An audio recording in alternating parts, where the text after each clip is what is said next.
درنو دوستانو سلامونه او نیکی هیلې په دې هیله چې تاسو به جوړ وئ. نن ورځ غواړم چې د سایکوزیس په نامه د یوې اروايي ناروغۍ په اړه تاسو ته معلومات درکړم. په دې هیله چې دغه معلومات تاسو د ګټې وړ وګرځي او په راتلونکي کې د سایکوزیس ناروغانو سره مرسته هم وکړئ. سایکوزیس یوه رواني ناروغي ده چې یو فرد د حقیقت او خیالاتو ترمنځ توپیر نشي کولی. یعنی دغه کس له حقیقتونو واقعیتونو سره اړیکه شکوي او له حقیقت څخه لرې پیښو، وهمونو، احساساتو او نور څه باندې باور کوي. دغه ناروغ کس په داسې شیانو باندې باور کوي چې ټولنې ته او یو کس ته هیڅ د منلو وړ نه وي او له حقیقت او واقعیت څخه لرې وي. د سایکوزیس ناروغي 80% کې په هغو کسانو کې پیدا کیږي چې عمرونه یې له 0 څخه تر 40 کلونو پورې وي او د دې عمر لرونکو کسانو کې بیا په ځانګړي ډول په ښځو کې زیاته پیدا کیږي. د دې لپاره چې دغه ناروغي او ناروغ په سم ډول وپیژنو، راځو یو څو مثالونو ته. تاسو په ټولنه کې ډیر زیات داسې کسان لیدلی وي یا به مو له رسنیو څخه هم اوریدلی وي چې یو کس د یو لوړ مقام او یا مذهبي مقام موقف ادعا کوي. د مثال په ډول یو کس ادعا کوي چې زه ولسمشر یم، زه وزیر یم، همدارنګه زه د قوم مشر یم، یا دې ته ورته نور څه چې په یو هیواد کې مروج وي په سیاسي لحاظ د هغه د لرلو او د هغه مقام ادعا کوي.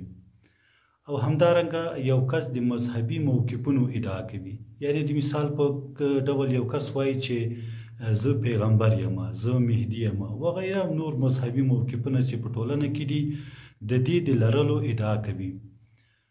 دغه کسان 100% کې په دغو خبرو باندې باوري وي او له دې خپلو باورونو څخه په کلکه توګه دفاع هم کوي. خو ځینې ناروغان بیا په نورو برخو کې غیر حقیقي خبرې کوي، غیر حقیقي اوازونه اوري، غیر حقیقي بویونه حس کوي، غیر حقیقي شیان لمس کوي، غیر حقیقي رنګونه ګوري او داسې نور ورته پیښې. تاسو به ځینې کسان لیدلی وي چې وایي د ماښام په تیاره کې روان وم، یو کس غږ را باندې وکړ چې پلانکی چیرې ځي، ما چې کله مخ ور واړوه هېڅوک هم نه و. داسې ډېر کسان شته چې دغه ډول خبرې کوي یا دې ته ورته نورې پیښې تکراروي. یا ځینې خلک وایي چې یو کس په مخه راغی، له ما سره یې خبرې کولې، هغه کس یو دم له ما ورک شو. یا د ځینې خلک داسې هم وایي چې د شپې په وتا کې پروت وم، یو چا څو ځلې ما ته ور را وټکاوه، کړکۍ را وټکوله، خو بیا چې زه پورته شوم هېڅوک هم نه و. خو ځینې ناروغان بیا داسې وي چې په دوی کې دغه باور وي چې په بدن کې کومه ناروغي لري.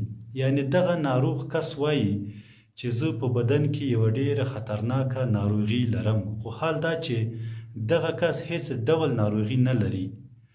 خو بیا دغه ډول کسان ان تر ډاکټره پورې ځي. د مثال په ډول ډاکټر ته وایي چې ته باید زما معاینه وکړې، زه سرطان یم. نو کله چې ډاکټر مجبور سي د ده معاینه وکړي، نو ده ته وایي چې هیڅ ډول ناروغي نه لري، سرطان یعنی نه لري. نو په دې وخت کې بیا هم دی د ډاکټر خبره نه مني، بل ډاکټر ته مراجعه کوي او خپله ناروغي ثابتوي. ځینې ناروغان بیا په نورو خلکو باندې ډیر زیات شک کوي او له ځان سره وایي چې دغه فلانی کس ما وژني، ما تښتوي، ما وهي او دا ډول نورې خبرې کوي. که څه هم دغه خبرې هیڅ واقعیت نه لري، په 100 کې 1% هم واقعیت نه لري، خو دغه ناروغان یې 100% کې بیا حقیقت بولي چې داسې یو څه شته چې یو څوک ما وژني یا مې تښتوي یا ما ته د مثال په ډول ضرر را رسوي. دغه ډول ناروغان د دې لپاره چې له دې خطر څخه ځانونه خلاص کړي، له کوم کس څخه چې ویره لري هغه کس ته ورځي یا د هغه کس خپلوانو ته ورځي او ورته وایي چې ما ته دې ضرر نه رسوي، یعنی ما دې نه وژني. نو هغه هم حیرانیږي چې دا څنګه مسله ده چې یو څوک تا ته ضرر رسوي. بله د سایکوزیس ناروغانو یوه بله نښه دا ده چې دغه کسان ځینې وخت ځینې شیان ماتوي. لکه د مثال په ډول یوه تیږه راخلي، بله تیږه پې باندې ولي، یو لرګی ماتوي، یوه شیشه ماتوي، یا نور څه ماتوي، په کور کې نور څه ماتوي، یا د کور نه بهر نور څه ماتوي، یو بل چاته ضرر رسوي.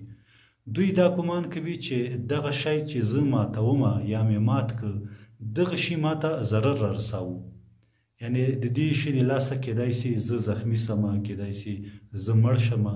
نو په همدې خاطر دی په زړه کې دا وایي چې دا شی ختم که، نو کیدای شي ته په راتلونکي کې وژغورل سي.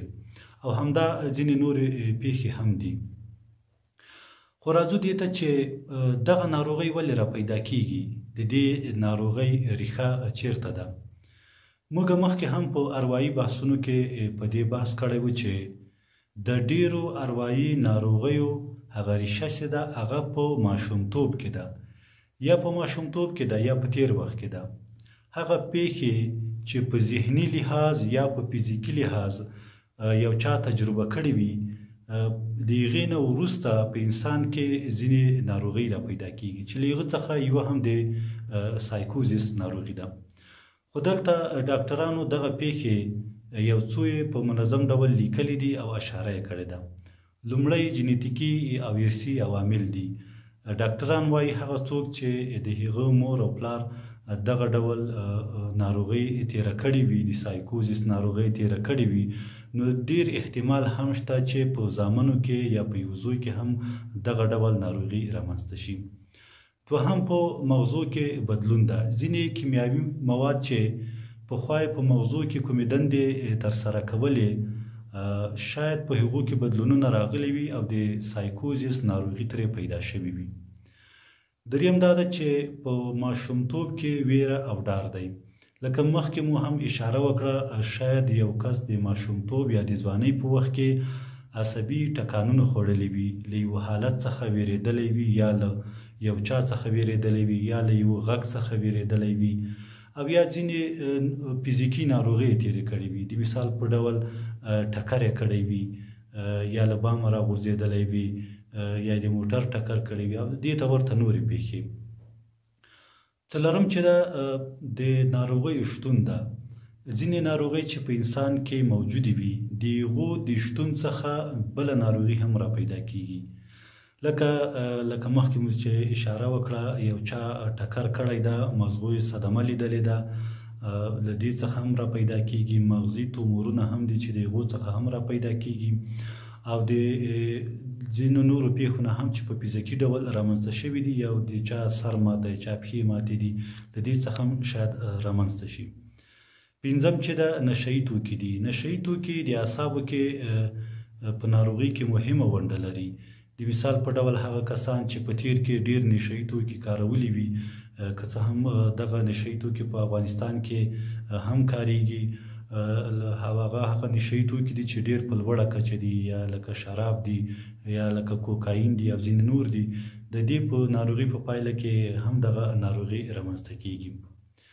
نو اوس راځو دې ته چې د دې ناروغي درملنه څه ده. د دې ناروغي درملنه دا ده چې موږ او تاسې باید تر حد امکانه پورې خپل ځان یا په نورو کې دغه ناروغي وپېژنو، دغه نښې وپېژنو، لکه مخکې چې تکرار سولې. ډیر خلک داسې دي چې هغوی کله یو ناروغ ولري، نو ناروغ ته د ناروغ په سترګه نه ګوري. متاسفانه زموږ او تاسې په ټولنه کې یو څوک چې دا ډول ناروغي ولري، نو په هغه ناروغ باندې ملنډې وهل کیږي، یعنې نور هم ناروغ کیږي. نو د دې لپاره چې د دې ناروغ سره مو مرسته کړې وي، لومړی باید دغه ناروغ ډاکټر ته وروستل شي. مسلکي ډاکټر له هغه سره د CBT له میتود څخه کار اخلي. CBT یعنې کاګنیټیو بیهیویر تراپي. کاګنیټیو یعنې ادراک، یعنې د فکرونو د پوهېدو سره تړاو لري، یعنې څنګه د موږ د چا په فکرونو باندې پوهېږو. بیهیویر رویې ته یې سلوک ته وایي، یعنې هغه رفتار چې ناروغ لري له هغه سره څنګه موږ رفتار وکړو او د هغه رفتار څنګه وڅېړو. او تراپي درملنه ده چې بیا وروسته په دریمه برخه کې راځي. په CBT میتود کې یو ډاکټر له ناروغ سره د اوږد مهال لپاره خبرې کوي، د هغه خبرې او ستونزې اوري، د هغه احساسات راسپړي، له هغه څخه پرله پسې پوښتنې کوي، او بالاخره د ناروغۍ ریښې معلوموي. دا امکان نه لري، شاید ځینې ناروغان په خبرو ښه شي او ځینې ناروغانو ته له خبرو کولو وروسته درملو ته اړتیا هم پیدا شي. کله چې موږ او تاسې هم دغه ډول یو ناروغ ولرو، لومړی باید هغه تشخیص کړو، بیا یې د اروايي ډاکټر ته ورولو. نو د دې ناروغۍ علاج چې ده کیدونکی ده، اسانه ده او د لاسرسي وړ ده. نو درنو دوستانو، نن ورځ چې کومه موږ موضوع تاسو سره شریکه کړله هغه د سایکوزیس ناروغي وه، چې دا هغه ناروغي ده چې یو کس له خپلو حقیقتونو او واقعیتونو سره اړیکه شکوي او غیر حقیقتي شیانو ته پناه وروړي. چې دغه ناروغۍ په ماشومتوب یا په تیر عمر کې د دې ریښې دي او کوشش باید موږ دا وکړو چې دغه ناروغ که چیرې موږ وپېژنو یا یې ولرو په نږدې کې، له ده سره باید مرسته وشي، ډاکټر ته وړل شي او دغه ناروغي چې ده د درملنې وړ ده. نو په دې هیله چې دغه معلومات تاسو ته ګټور تمام شوي وي. د راتلونکو نور موضوعاتو لپاره زموږ د ارواپوهنې او ټولنیزو معلوماتو چینل سبسکرایب کړئ. ډېره زیاته مننه. ښې چارې.